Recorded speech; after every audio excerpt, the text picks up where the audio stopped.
Hello everyone, welcome back to another tutorial. In today's video, I'll show you how to secure your WhatsApp account.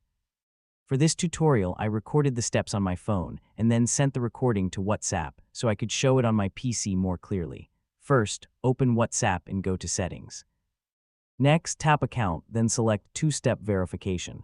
Here, tap Turn On to start setting up this security feature. You'll be asked to create a 6-digit PIN.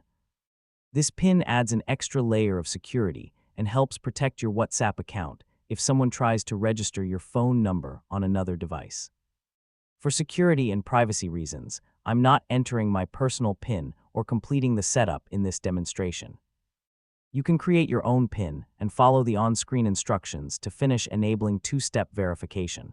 That's it. This is one of the easiest and most effective ways to keep your WhatsApp account secure. If you found this video helpful, please like, share, and subscribe for more WhatsApp tutorials.